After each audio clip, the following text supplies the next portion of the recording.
पूरे विश्व के बच्चों से, बेटों से, भाइयों से, पतियों से कहना चाहूंगा, अगर तुम अपना जीवन देखना चाहते हो तो बिना माँ के जी के देखो, बिना पत्नी के जी के देखो, बिना बहन के जी के देखो, पता चल जाएगा कि तुम कुछ नहीं हो।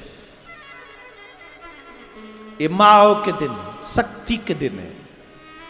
और शक्ति कितनी निपुण होती है, कितनी श्रेष्ठ होती है। ये माएं जो कहती हैं हम कमजोर हैं,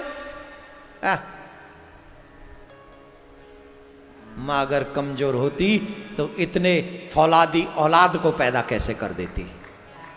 अगर मां कमजोर होती तो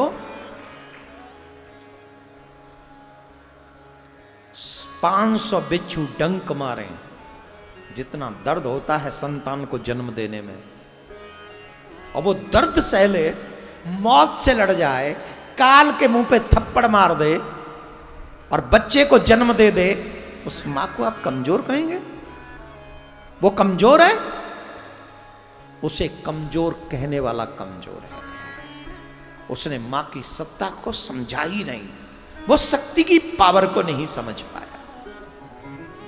तो जो माएं भी कहती हैं हम कमजोर हैं, अबला होती है, निर्बल होती है, ना, अबला चाहे तो बिना राम नाम लिए अपने बेटे को बिना राम का नाम बताए इतना स्ट्रांग, इतना बलवान, इतना निपुण बना सकती है कि पूरी अयोध्या की सेना नतमस्तक हो जाती है लव कुश के सामने। छोटे छोटे बच्चे, निपुणता देखिए, लक्ष्मण परास्त, भरत परास्त, शत्रुघ्न परास्त, हनुमान जी बंदी, सुग्रीव परास्त, जितने भी महारथी थे जो रावण को मार कर आ गए, महाराज सबको परास्त करके आ गए। उन सबको परास्त करने वाले, रावण इत्यादि पर विजय प्राप्त करने वाले लव कुश के आगे हाथ जोड़े खड़े हैं। किसकी बदौलत? किसकी बदौलत? शक्ति की बदौलत, मां की बदौलत, मां के ज्ञान की, मां की कृपा की बदौलत, मां के प्रयास की बदौलत। ईमानदारी से सोचें, क्या आज हम अपने बच्चों में वो निपुणता लाना चाहते हैं?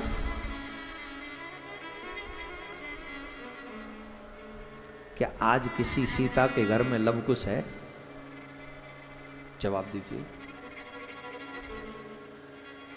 उल्हाने तो बहुत होंगे, शिकायतें बहुत होंगी, लेकिन लव कुश नहीं होंगे।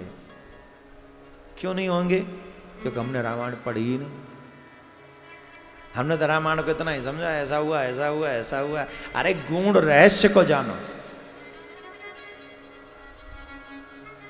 रामायण की शिक्षा को जानो, रामायण हमें क्या देती है इसको समझो।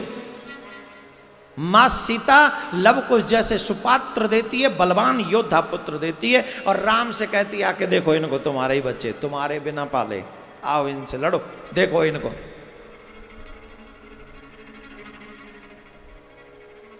मां चाहे तो विश्व विजयी संतान अपने तेज से प्रकट कर सकती है।